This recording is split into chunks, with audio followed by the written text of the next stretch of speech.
Bom, pessoal, já tenho, aliás, eu não tenho não. Eu tenho, ele está aqui na sala, o Carlos Eduardo, mas eu não tenho nem a câmera, nem o som dele. Eu não consigo colocar ele na tela. Não sei se ele está me ouvindo, mas eu não consigo colocar ele na tela. Agora sim, parece que ele está conseguindo colocar. Ah, agora sim, já tenho a imagem e o som do nosso primeiro analista. Eu vou trazê-lo para conversar conosco. Cumprimento Carlos Eduardo Martins. Carlos Eduardo Martins, que é professor de Ciências Políticas do Instituto de Relações Internacionais e Defesa, o IRID, e também IRID lá da Universidade Federal do Rio de Janeiro. Professor Carlos Eduardo, bom dia. Muito bom dia, Anderson. Um abraço para ti e para os ouvintes do Faixa Livre. Bom dia, Cadu. Quero agradecer demais também a tua presença aqui novamente, mais uma vez conosco no Faixa Livre, para dialogar a respeito de uma série de temas aqui hoje, viu, Cadu? Vamos passar por política nacional, internacional, falar um pouquinho também do tema da segurança pública. Aliás, a gente fez um debate a respeito disso na última sexta-feira, que teve a participação da Joana das Flores, enfim. Vamos avançar um pouco mais nesse discurso e analisar muito pelo aspecto político, que é o que nos importa aqui na edição de hoje. Primeiro, Cadu, eu queria falar um pouquinho sobre os rumos do governo do presidente Lula, né, que avança aí há pouco mais de 2 anos e 10 meses, quase chegando ao finalzinho do terceiro ano desse terceiro mandato, em meio, eu costumo dizer aqui, a uma série de contradições, o governo que segue adotando essa política de corte de gastos como mantra dessa gestão, enfim, persegue sempre o equilíbrio fiscal aqui no nosso país, e a gente sabe muito bem os perigos desse tipo de política adotada pela equipe econômica liderada pelo Fernando Haddad, especialmente para o povo mais pobre, até porque essa política, ela muitas vezes é fundada no corte de direitos sociais para a maioria da classe trabalhadora. Enfim, a gente teve aí, na última semana, a gente vai falar inclusive sobre isso daqui a pouquinho, essa matéria aprovada, esse projeto lá na Câmara dos Deputados, que cortou 15 bilhões de reais do orçamento em média, colocou o pé de meia no piso da educação, enfim, muita gente dizendo que isso fere de morte o piso constitucional da educação. Mas, enfim, Cadu, eu queria que você falasse um pouco sobre essas contradições que o governo Lula enfrenta nesse momento, as pressões de uma direita que é a maioria na Câmara dos Deputados, no Senado Federal e também, eu diria, dentro do próprio governo. Essa ampla aliança levou a um cenário como esse, onde a direita tem muita força, tem protagonismo, eu diria, dentro do Palácio do Planalto. Como é que a gente avalia esse governo de amplíssima aliança, Cadu? É um quadro muito ruim, né? Porque é um governo que está vinculado profundamente à austeridade fiscal e, por conta disso, não consegue realizar uma política social que atenda às necessidades da população. Ao mesmo tempo, não é um governo que faz uma política monetária extremamente restritiva, com elevação de taxa de juros, e já estamos sentindo os efeitos da elevação da taxa de juros sobre o crescimento econômico. Possivelmente, 2026 vai ser um ano extremamente modesto em termos de crescimento econômico, e isso também deve ter impacto eleitoral e no apoio que o governo Lula pode angariar da população, a simpatia que o governo Lula pode angariar.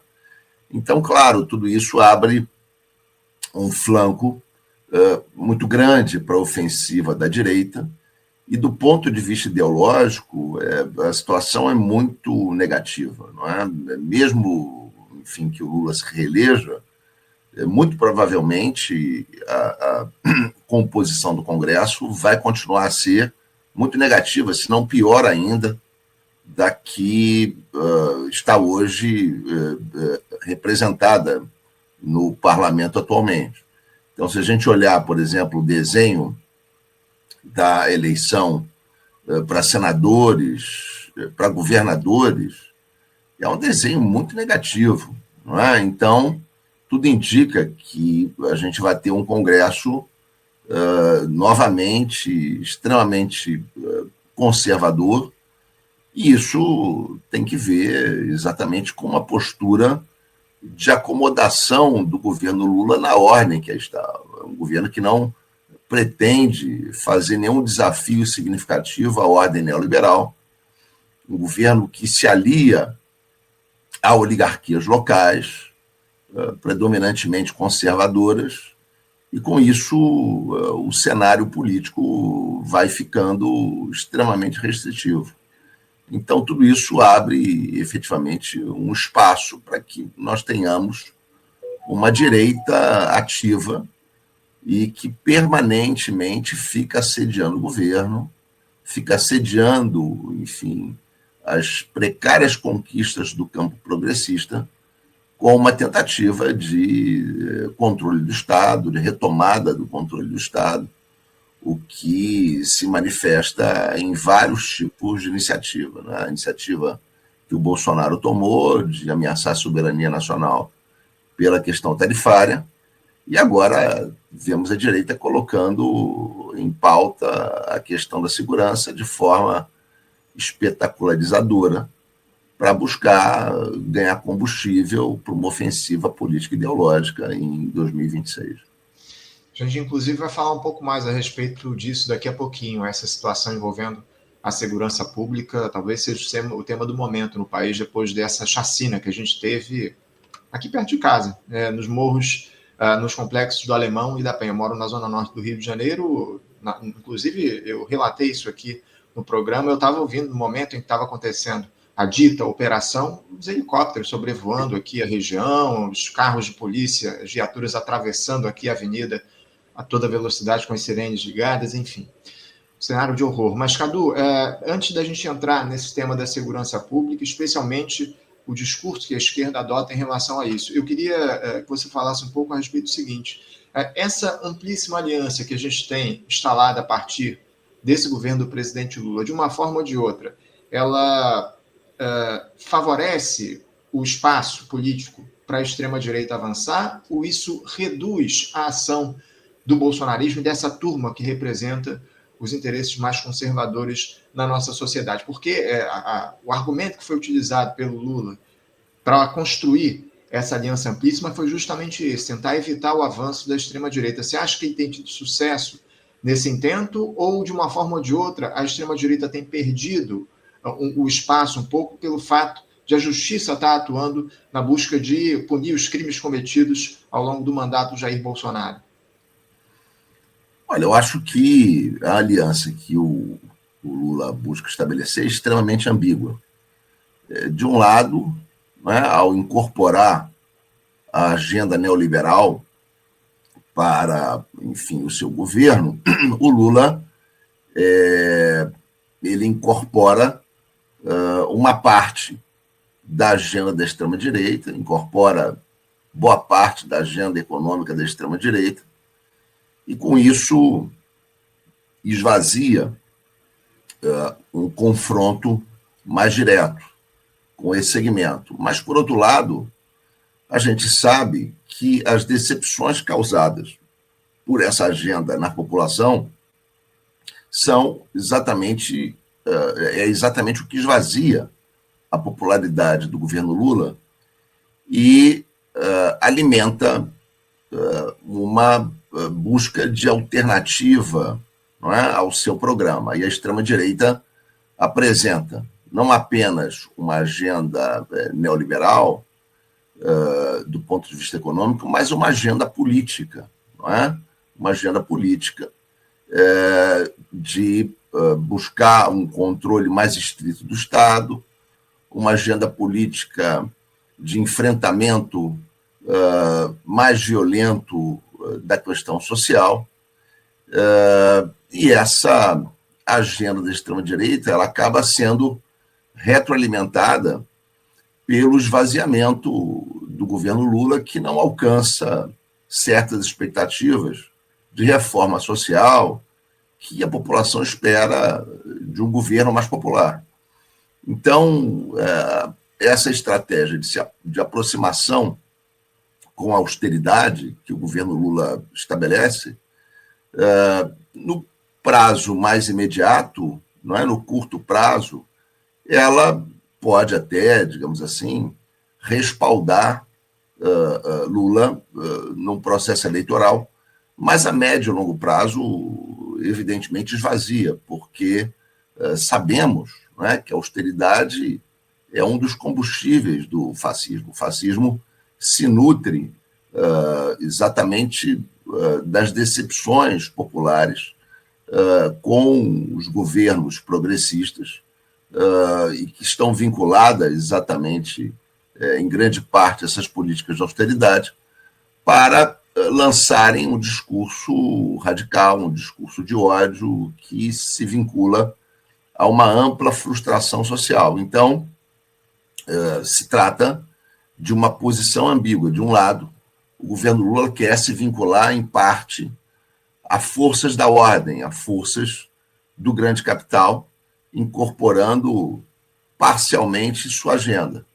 Mas, ao fazer isso, perde apoio no médio prazo e abre o espaço para uma ofensiva mais substantiva da direita. Então, um pouco esse é o cenário que a gente está vendo, né? Quando a gente olha, por exemplo, o período de ascensão do fascismo nos anos 20, na Europa, o cenário é exatamente constituído por esses aspectos. Vimos, na Alemanha, por exemplo, na República de Weimar, uma social-democracia vinculada à austeridade, subordinada às transferências de valor impostas pelo imperialismo, subordinada à financiarização, e foi exatamente desse desgaste social e político provocado por esse programa econômico que alimentou a ofensiva da extrema-direita. A diferença é que lá nós tínhamos uma extrema-direita desenvolvimentista e com um projeto industrial para o país. Aqui nós não temos. Isso também enfraquece a extrema-direita brasileira, porque ela, assumindo o governo, ela pratica uma política de desnacionalização, ela pratica uma política ultra-neoliberal e desvia o seu radicalismo para a questão política, por ódio às esquerdas, para a repressão aos movimentos sociais, para a repressão aos pobres. Então, a extrema-direita traz como novidade a violência como uma suposta forma de recriar a ordem. E esse programa também causa muita frustração, muito esvaziamento, e por isso ela logo flerta com a ditadura, para manter-se no poder e eternizar-se como força social.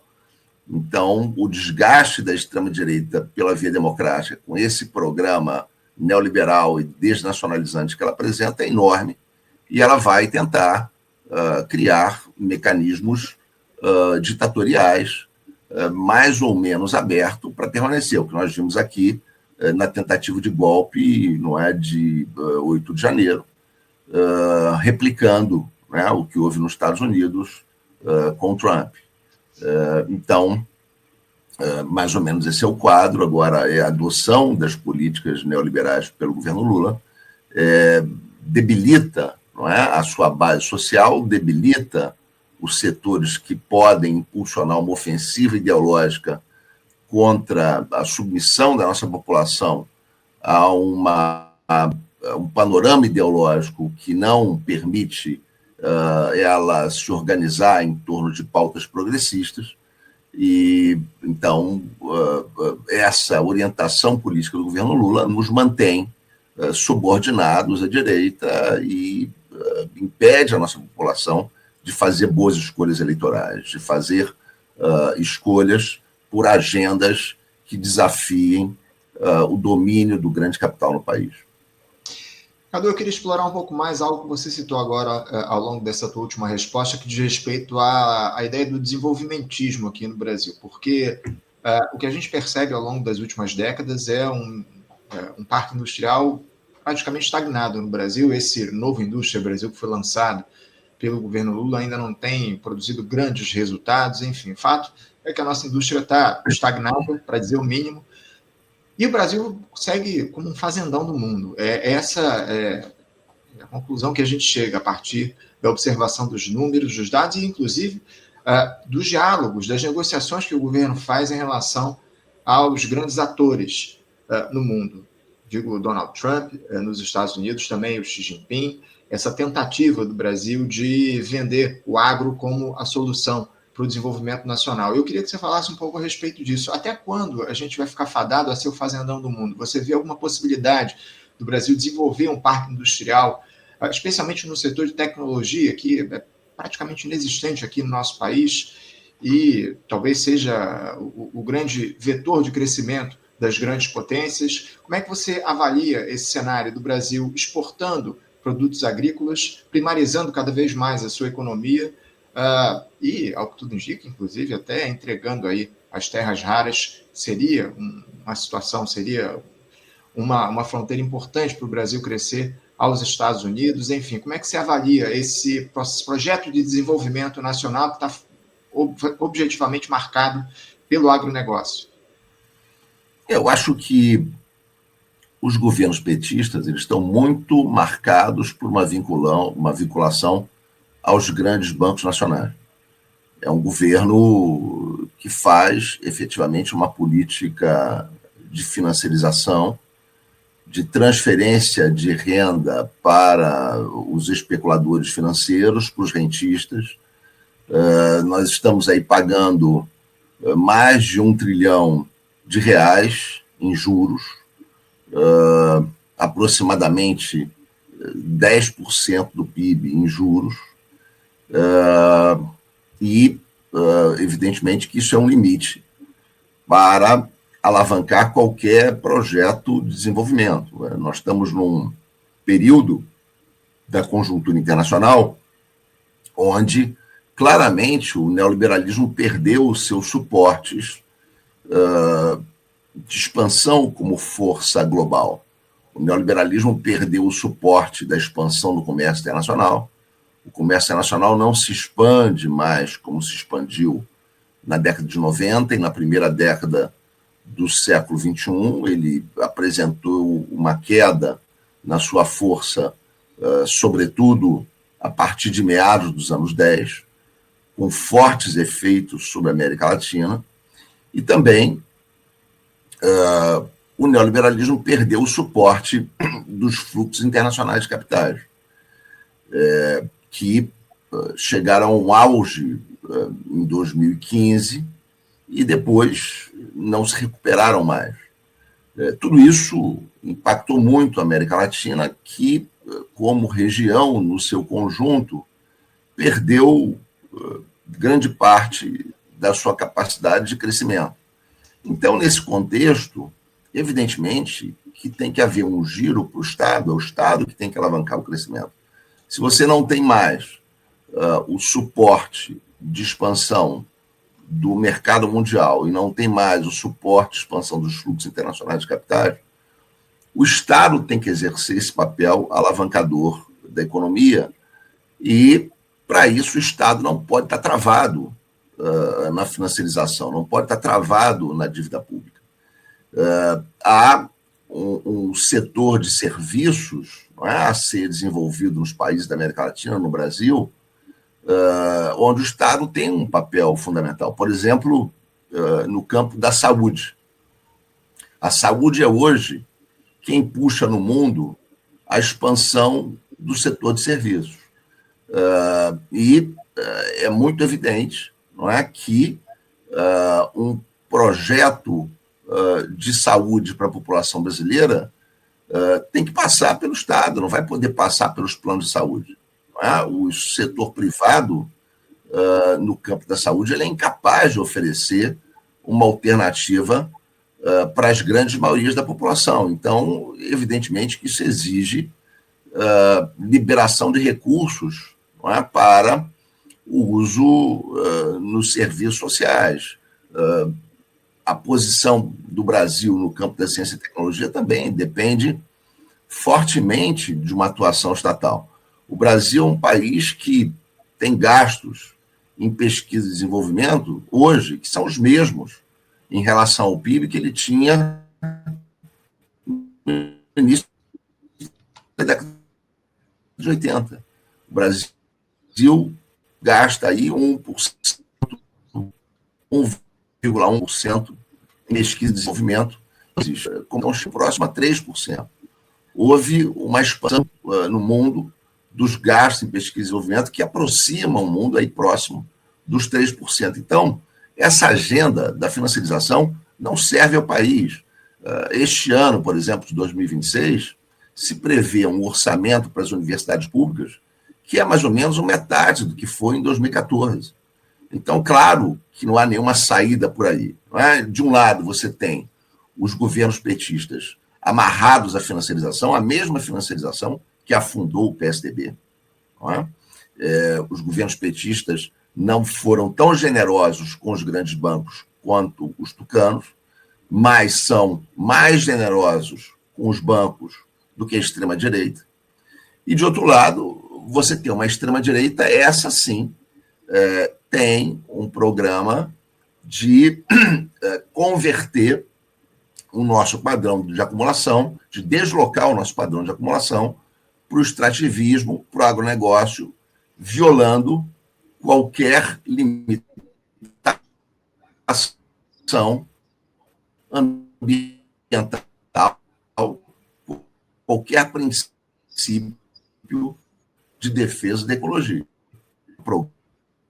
Padrão de acumulação para o agronegócio, para o extrativismo, onde a distribuição funcional da renda é extremamente desfavorável aos trabalhadores. Se você pega, por exemplo, o setor de serviços, o setor de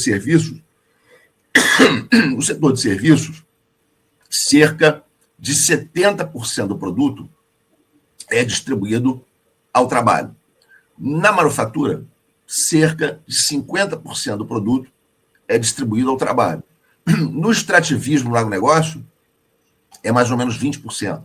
Então, o extrativismo no agronegócio, pelas relações de poder no país, eles são muito mais favoráveis à taxa de lucro e ao lucro extraordinário do que a manufatura e do que o setor de serviços. Por isso que a acumulação de capital no Brasil, assentada na superexploração da força de trabalho, não é capaz de criar um projeto de desenvolvimento assentado em serviços públicos e assentado na retomada da industrialização. A nossa burguesia jogou no lixo a industrialização quando viu que ela, de alguma forma, organizava os trabalhadores para reformas sociais mais amplas através de um emprego mais qualificado.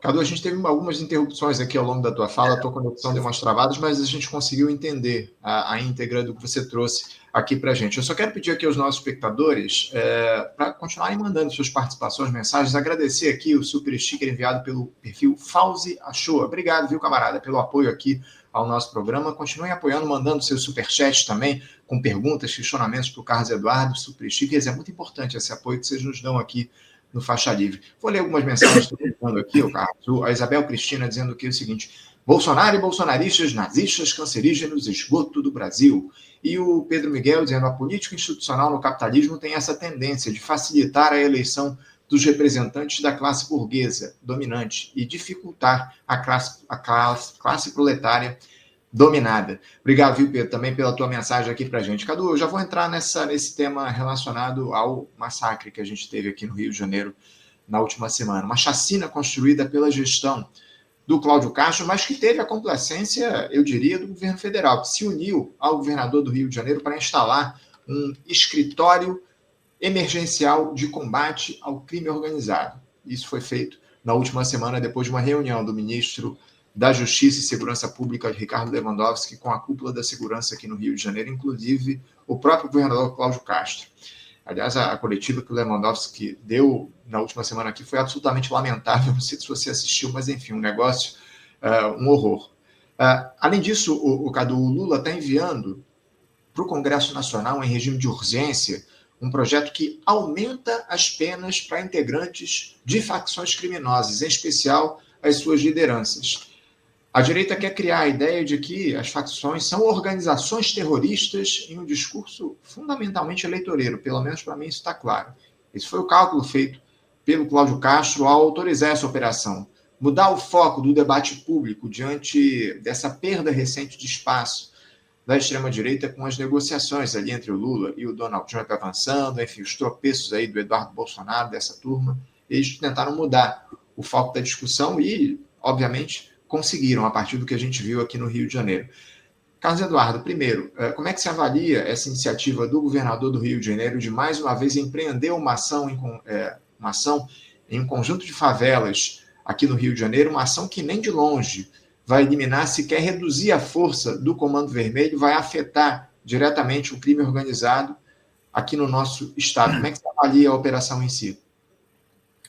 É uma operação que, como você colocou, ela tem um objetivo eleitoral de retomar uma certa ofensiva política e ideológica da extrema-direita que estava muito desgastada, está muito desgastada com a prisão do Bolsonaro e com o fracasso da tentativa de ingerência sobre a soberania brasileira via governo Trump.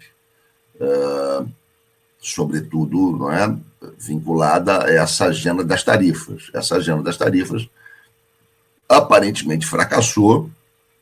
O Brasil sofre poucos efeitos com as tarifas, consegue reorientar o seu comércio exterior e passam a haver pressões dentro dos Estados Unidos para que as tarifas sejam revistas. Não é? A votação no Senado exigindo uma revogação das tarifas, em que 5 senadores do Partido Republicano votaram pela revogação, quer dizer, essa votação, ela indica, não é, um desgaste de Trump na própria base do Partido Republicano.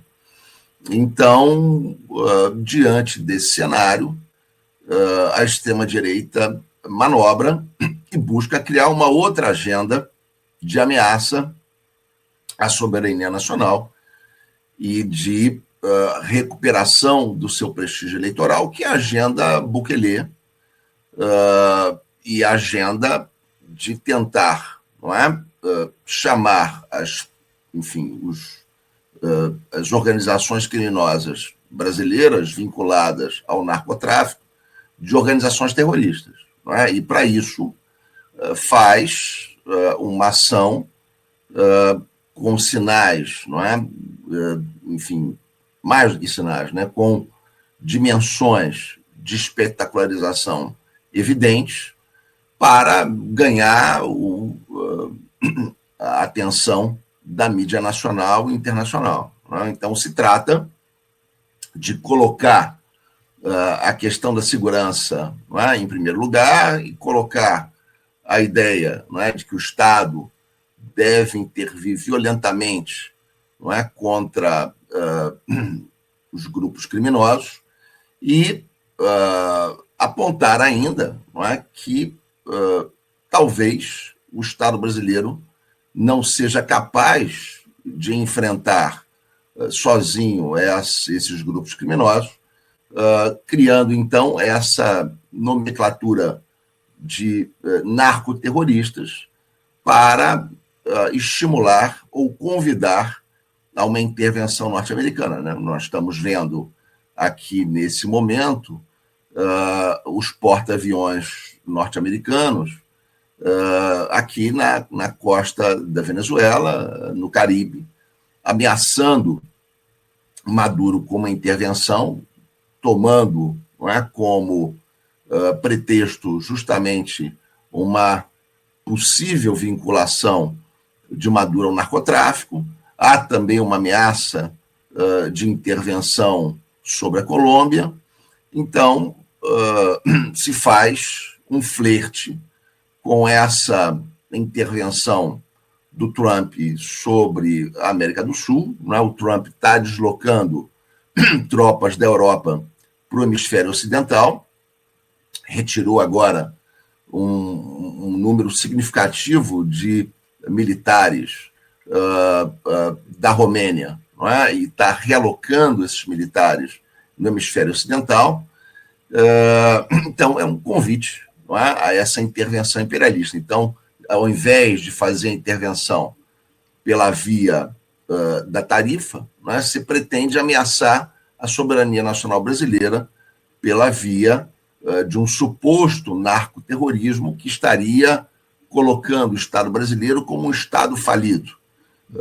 Se indica, não é, um possível abandono do governo estadual pelo governo federal, governo estadual que teria, digamos assim, certos limites na sua própria capacidade para enfrentar essa tarefa. Então, essa é a apresentação que quer se dar, né? O Brasil como um Estado falido, subordinado a facções criminosas e que necessitam de apoio, não é? Que necessita de apoio para poder enfrentar esses grupos. A agenda da direita é essa, né? E mexe com um tema sensível, que é o tema da segurança, onde a população, sobretudo a população mais pobre, se sente em enorme vulnerabilidade, porque é a população que enfrenta os maiores índices de violência, não é?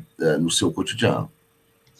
Agora, o Carlos Eduardo, a pergunta que fica é a seguinte: por que setores da dita esquerda acabam copiando as soluções da direita nesse tema da segurança pública? Esse problema não é limitado ao Rio de Janeiro. Está muito claro aqui para a gente que essa lógica da violência contra o crime praticada pelas polícias não está resumida aqui ao Cláudio Castro. Governadores da Bahia e do Piauí, que são ambos filiados ao Partido dos Trabalhadores, adotam a mesma lógica da matança. Aliás, a gente teve na última semana aí uma operação também lá no Piauí, não, no Ceará. Operação lá no Ceará, onde 7 supostos criminosos foram mortos pela polícia local e foi exaltada como uma operação de sucesso, como o Cláudio Castro fez aqui no Rio de Janeiro. E esses são governadores filiados ao Partido dos Trabalhadores. Aliás, a polícia da Bahia é a que mais mata no nosso país, inclusive ultrapassando a polícia do Rio de Janeiro. Mais uma vez, a Bahia é comandada por um governo do PT. Essa dita esquerda não tem feito o diálogo sobre o tema da segurança pública com a responsabilidade necessária, Cadu? Por que acontece? Por que a gente observa essas soluções sendo adotadas por governadores, inclusive do Partido dos Trabalhadores?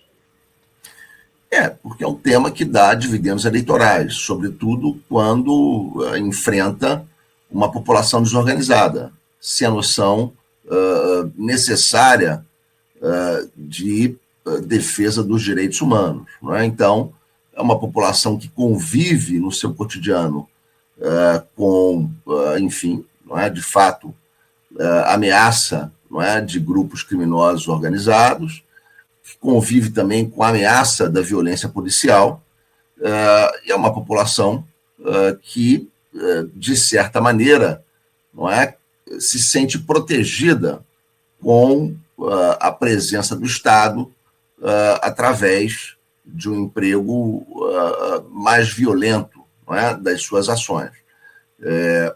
Para reverter, não é, esse tipo de percepção, é preciso ter uma agenda de organização da população em torno dos direitos humanos, em torno dos seus direitos fundamentais, para que, enfim, esse tipo de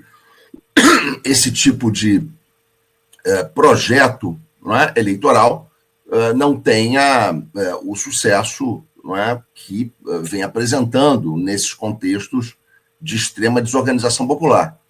Se a gente pega, por exemplo, o caso brasileiro, a gente vai ver que o Brasil tem exibido uma trajetória de encarceramento crescente, né?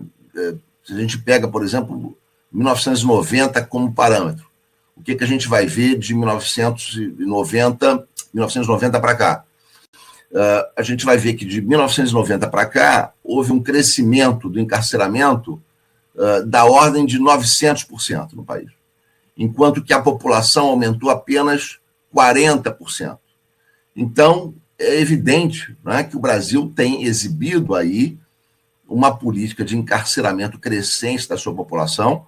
Somos a terceira população carcerária do mundo, já temos 900 mil pessoas encarceradas, e se a gente pega o perfil do encarceramento, é um perfil muito violento contra a nossa população. Apenas 1% dos encarcerados tem ensino superior completo. A maioria não tem nem sequer ensino fundamental completo. Grande parte dos encarcerados estão encarcerados porque são pobres, não têm condição de se defender e sequer foram julgados, né? Simplesmente foram colocados em situação prisional e não têm recursos para pagar advogados para se defender. Então, poucos sistemas são tão injustos e tão violentos contra a nossa população como o sistema carcerário e como o aparato repressivo do Estado. Ele é extremamente seletivo, ele atinge a nossa população. Então, é preciso conscientizá-la dos seus direitos, é preciso conscientizá-la de que ela é o alvo, não é, dessa política violenta do Estado e que os crimes realizados pela elite não levam a uma posição de enfrentamento ou de endurecimento desses setores. Por exemplo, né, vamos pegar o caso do ex-prefeito e ex-governador de São Paulo, Paulo Salim Maluf. O Maluf foi condenado pela Justiça por desviar 800 milhões de reais durante o seu mandato na prefeitura entre 92 e 96. O Maluf pegou apenas 7 anos de prisão por ter desviado 800 milhões. E pegou 7 anos de prisão mais de 20 anos depois. Mas ele não cumpriu os 7 anos. Não cumpriu os 7 anos por quê? Porque Jair Bolsonaro deu indulto de Natal a Paulo Salim Maluf. Ele cumpriu desses 7 anos uns 5. E a maior parte na sua casa. Então, evidentemente, não é que é um tratamento diferente. O Roberto Jefferson, por exemplo. Roberto Jefferson montou um arsenal militar em casa e atirou na Polícia Federal, que foi realizar um mandato de prisão. Roberto Jefferson foi tratado com todo carinho, com toda delicadeza, não é, pelo Estado brasileiro. Entraram lá para negociar com ele e o Roberto Jefferson ficou 2 anos no Hospital Samaritano. Ele não foi para o presídio. Agora que o Roberto Jefferson está indo cumprir parte da sua pena no presídio, mas ele ficou 2 anos num dos melhores hospitais brasileiros, que era o Hospital Samaritano. Então, falta também à esquerda mostrar qual é a realidade do sistema prisional, qual é a realidade do aparato repressivo, como é que há um tratamento desigual para os setores populares e para a elite brasileira. E também, claro, falta à esquerda brasileira enfrentar o tema da descriminalização das drogas. É inaceitável que o Brasil continue a ter uma posição de repressão ao comércio, não é? E ao consumo de drogas, porque ela não tem nenhum impacto à saúde pública significativo. Você pega, por exemplo, a Holanda. A expectativa de vida na Holanda é de mais de 80 anos.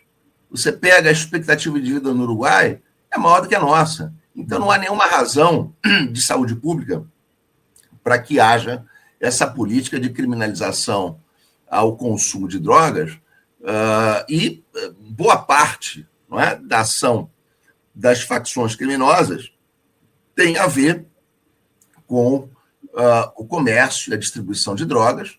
Se o Estado entra e regula esse setor, você esvazia aí um contencioso em termos de segurança bastante relevante, e o Estado pode, enfim, cuidar efetivamente dos crimes que mais afetam a população brasileira hoje, que são crimes virtuais. Né? Boa parte hoje do crime organizado se vincula a crimes virtuais. No entanto, a situação carcerária brasileira é uma situação onde quase 50% dos que estão no sistema carcerário estão por ter se vinculado ao sistema de comercialização de drogas. Então, falta ao Estado brasileiro enfrentar, não é, essa questão, colocando ela nos seus devidos termos. Cadu, vou trocar de assunto. Antes disso, eu vou fazer mais uma rodada de leitura aqui de mensagens dos nossos espectadores. Continue mandando aqui as participações de vocês, que eu vou colocar aqui na tela. O Paulo Castelo dizendo o seguinte: não existe uma burguesia nacionalista no Brasil. O Fábio Bueno Romero Filho: para resgatar uma burguesia nacionalista, há necessidade de resgatar a melhor história do Brasil, mas também reconhecendo o que ela tem de pior. A Marinildes: o que vai ganhar essa turma da extrema que está doando o país à hegemonia bélica? Vai ganhar votos, né, o Marinildes? Infelizmente, é o que a gente percebe aqui cada vez mais no nosso país. Carlos, eu queria falar um pouco sobre corte de gastos, essa política de austeridade adotada, na verdade, mantida pelo governo do presidente Lula. A gente teve, na última semana, a aprovação na Câmara dos Deputados de mais uma medida que limita o financiamento, o investimento público aqui no Brasil, mais uma medida de corte de gastos, à esteira da comoção que a gente teve no Brasil em relação a esse massacre no Rio de Janeiro. O governo conseguiu retirar ou aprovar um projeto de lei retirando cerca de 15 bilhões de reais do piso da educação, aliás, 13 bilhões de reais do piso da educação, incluindo o pé de meia nessa rubrica. Também queria derrubar o seguro-defesa dos pescadores, o que acabou sendo barrado por uma articulação entre o PSOL e o PL de Bolsonaro, por incrível que pareça. Enfim, essas medidas foram aprovadas para, de alguma forma, tentar compensar a queda daquela medida provisória, MP 1303, que a Câmara não votou no início de outubro aqui no nosso país, cerca de um mês atrás, e o governo queria compensar aquilo e conseguiu passar ali, em forma de jabuti, dentro de um outro projeto, essas medidas de inclusão do pé de meia no piso da educação, e também tentou ali o seguro-defesa e outras medidas que acabaram sendo aprovadas. Enfim, o arcabouço, Carlos Eduardo, ele segue firme e forte como solução encontrada pelo governo para equilibrar o país. Até quando, Cadu, a gente vai se manter nessa lógica onde a estabilidade da nossa economia é colocada como prioridade em relação ao equilíbrio e, na verdade, ao desenvolvimento da classe trabalhadora, as melhorias das condições de vida da classe trabalhadora? Até quando a gente vai seguir nessa lógica de fiscalismo? Depender dessa agenda social-democrata impulsionada pelo PT para sempre, porque é uma conta que não fecha. Não é? Você tem, de um lado, uma política monetária, não é, que coloca a taxa de juros real do país em 10%, e, de outro lado, você tem um esforço de contenção dos gastos primários que é insuficiente para atender a economia necessária para pagar os juros dessa dívida, de maneira que o Estado sempre fica numa situação de déficit operacional. Então, essa é uma lógica que é insolúvel dentro dos termos da austeridade fiscal e da política monetária agressiva que o governo está realizando. Não tem solução. Nós estamos, não é, com essa diretriz, não é, de uma política fiscal extremamente elevadora, uma política fiscal extremamente intensiva, não é? Em termos de colocar os juros em patamares altíssimos e de restringir gastos públicos. Nós estamos com essa política fiscal aí, pelo menos, não é, desde o real, pelo menos 30 anos, não é, 31 anos, que nós temos uma política com esse perfil e que só tem levado à expansão da dívida pública. Na melhor das possibilidades, em alguns momentos, se conseguiu manter uma relação da dívida com o PIB estável, mas mesmo assim isso não se manteve por muito tempo. Não é? Nós temos, desde o Plano Real, uma elevação constante da dívida pública, seja em termos absolutos, seja em relação ao PIB. Não é? Em 94, a dívida pública era cerca de 30% do PIB, e hoje ela se situa aí na faixa de 80 e poucos por cento do PIB. Então, essa metodologia ela é absolutamente insustentável e não produz os resultados que ela pretende produzir, que seria uma redução da dívida pública através da austeridade. Então, nós temos que sair efetivamente desse esquema. E, ao contrário, não é? Nós temos que buscar o crescimento econômico. E o crescimento econômico é a grande fonte de arrecadação.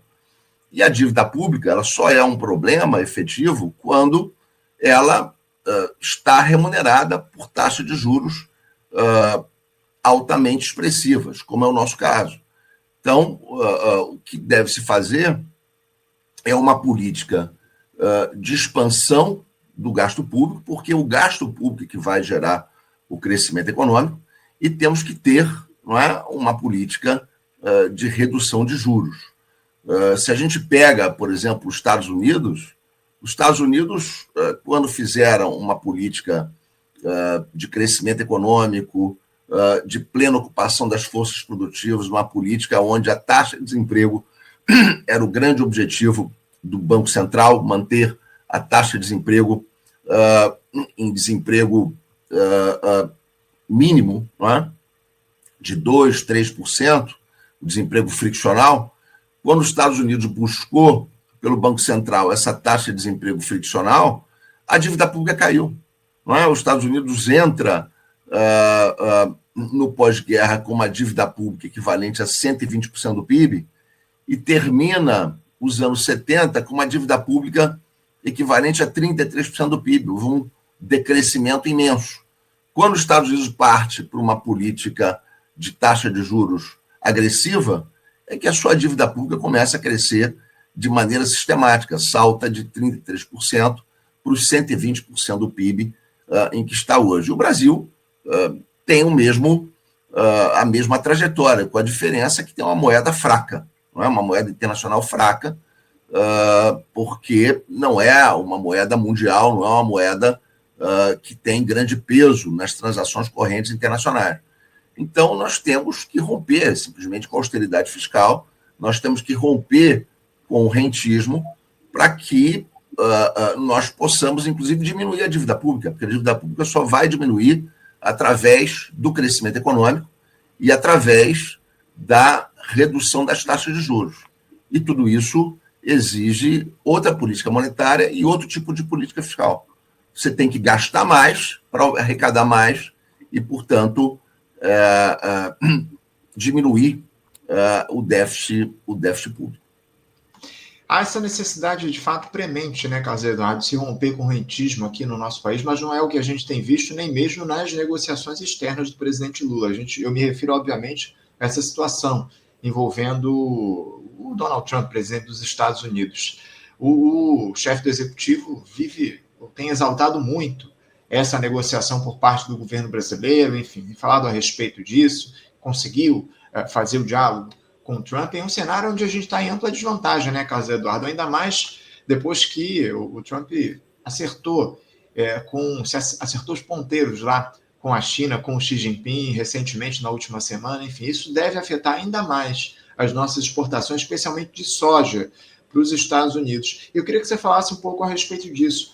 O que é que justifica essa exaltação do Lula em relação às negociações com o Trump em um cenário onde o Brasil está em situação de dificuldade, né? A gente está em fragilidade nesse cenário, a gente tem um déficit no comércio com os Estados Unidos e, mesmo assim, a tendência é que a gente ceda ainda mais sob a justificativa de interromper esse tarifaço. Como é que você avalia essa exaltação que é feita pelo presidente Lula do diálogo com Donald Trump?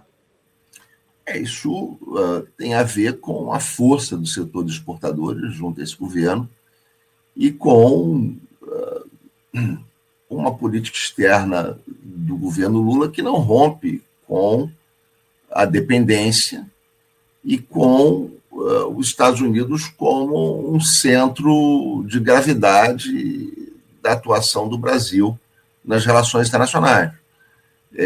A rigor, nós não teríamos que negociar nada com o Donald Trump, não é? Porque é uma negociação negativa para nós. O que o Brasil deveria exigir é o fim das tarifas e ponto final. Mas jamais negociar outros aspectos da nossa soberania para a eliminação da política tarifária dos Estados Unidos contra nós. Então, acho que não há muito o que negociar com os Estados Unidos, a não ser exigir, sobretudo, o fim dessa política tarifária. Essa que deve ser, digamos assim, o foco. E se o Donald Trump mantiver essa política tarifária, ele vai encontrar um próprio desgaste interno no seu país, né? Como se viu no Senado, com 5 senadores republicanos votando pelo fim das tarifas. E, por outro lado, o Brasil tem rearticulado o seu comércio exterior para a China, não é? Tem conseguido aumentar suas exportações para a Ásia, não é? O Brasil agora participou da reunião da ASEAN, pretendendo, inclusive, ser membro pleno da ASEAN. Então, há, digamos assim, certas iniciativas do governo brasileiro de abrir novos mercados, que têm sido positivas, e não vejo por que avançar em negociações com os Estados Unidos, que, inclusive, coloquem em risco a nossa soberania sobre as terras raras. O Brasil é o segundo país em reservas de terras raras do mundo, e, claro, os Estados Unidos estão de olho nas nossas terras raras para enfrentar uma restrição que a China colocou e agora retirou por um ano, deu uma trégua de um ano, de exportação de metais, não é? Vinculados às terras raras. Então, acho que o Trump, de certa forma, botou um bode na sala, um bode fraco, um bode meio raquítico, e o governo brasileiro entra em negociações, não é, para oferecer vantagens aos Estados Unidos contra uma restrição que foi colocada sobre o nosso comércio exterior, que não afeta tanto a nossa economia e que o Brasil tem conseguido superar com a reorganização do seu comércio exterior. Acho que o Trump não merece, assim, toda essa atenção, e muito menos que se sinalize a abertura de negociações em outros campos para exigir essa abolição dessa política tarifária. Carlos Eduardo, para a gente encerrar aqui o nosso papo, eu queria falar um pouco sobre eleições de 2026. A gente está aí há menos de um ano do processo eleitoral, as forças políticas do país têm se movimentado nesse sentido para começar a construir alianças, mudanças de partido, e a gente teve aí recentemente esse anúncio da troca de partido do Ciro Gomes. Ciro Gomes, que sempre se colocou ali, ou tentou se colocar como a dita terceira via, diante dessa polarização entre o Lula e o Bolsonaro, ele saiu do PDT e fez um movimento indo para o PSDB, o partido que o acolheu, inclusive, no início da sua carreira política. Eu queria uma avaliação tua a respeito do que representa esse movimento, ao que tudo indica que o Ciro Gomes deve ser candidato ao governo do Ceará. Pelo menos essa é a intenção dele, é o que tem sido dito.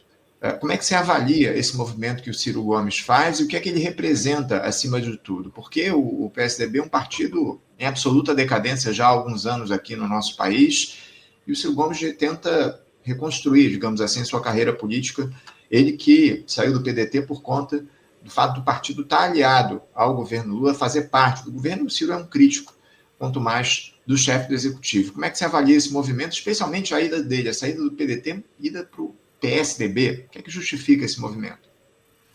Acho que o Ciro Gomes está percebendo que a extrema-direita encontra-se no momento de uma certa desorganização em termos de encontrar um centro de organização desse caudal político que ela representa. Nós estamos num momento aí de prisão do Bolsonaro, um momento em que não há uma escolha, não é, por parte dessas forças de um sucessor à liderança do Bolsonaro, e o Ciro Gomes quer se apresentar como uma liderança política que é capaz de dialogar, em certa medida, representar esse setor. Não é? Tanto que ele está se articulando no Ceará com forças onde o bolsonarismo está atuante. Não é? O Ciro Gomes, durante seu discurso de entrada no PSDB, ele faz menção a lideranças regionais no Ceará que são expressões do bolsonarismo. Então, eu acho que o Ciro Gomes, que é um homem ambicioso, que é um homem que tem um flerte, não é, com o Planalto, não é, e com uma candidatura presidencial, acho que o Ciro Gomes está buscando se colocar como um representante das forças de direita e centro-direita do país, que não é, por onde ele começou sua carreira. Ciro Gomes começou sua carreira no país pelo Partido Democrático Social, o PDS, que era o partido da ditadura. Então, o Ciro Gomes volta, não é, para esse campo da centro-direita e da direita, porque ele percebe que não há espaço eleitoral para ele ser uma liderança no campo progressista. Não é? E não há espaço porque o PT detém ainda, mais ou menos, cerca de 30% do eleitorado brasileiro. O PT detém a imensa maioria do eleitorado do campo progressista. Então, Ciro Gomes, percebendo a extrema-direita desarticulada em termos de liderança nesse momento, ele busca retomar um partido que tem uma história no campo da direita brasileira, que é o PSDB, onde ele também foi filiado, o Ciro Gomes foi filiado ao PSDB em algum momento da sua história.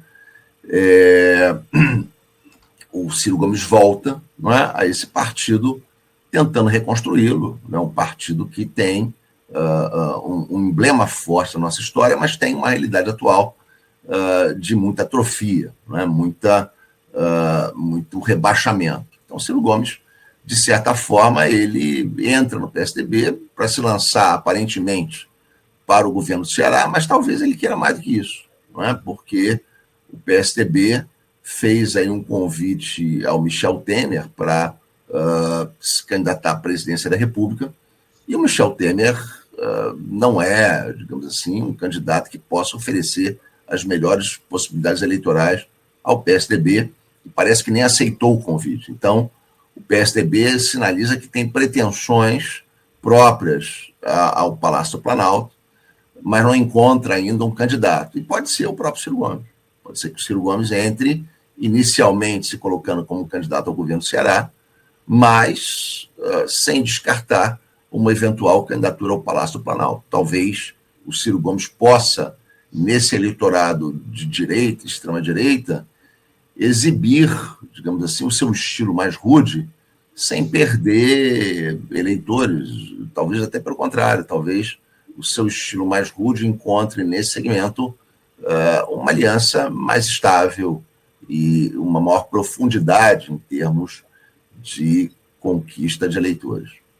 Diante desse movimento que o Ciro Gomes fez, Cadu, ele ainda pode ser considerado uma alternativa pelo campo progressista a essa polarização que está criada entre o Lula, a centro-direita, eu diria que o Lula hoje é um governo de centro-direita, mas entre o Lula e o Bolsonaro, entre a extrema-direita e o centro, como é que você avalia o Ciro como uma alternativa diante das escolhas que ele tem feito? Eu acho que não tem a menor possibilidade do Ciro Gomes representar qualquer alternativa popular, democrática, o desenvolvimentista para o país. Ciro Gomes está vinculado às forças do rentismo, do PSDB, está vinculado às oligarquias brasileiras que mantêm o nosso país nesse estado de subordinação. Ciro Gomes revela, na sua história, muito senso de aproveitamento de oportunidades imediatas, não é?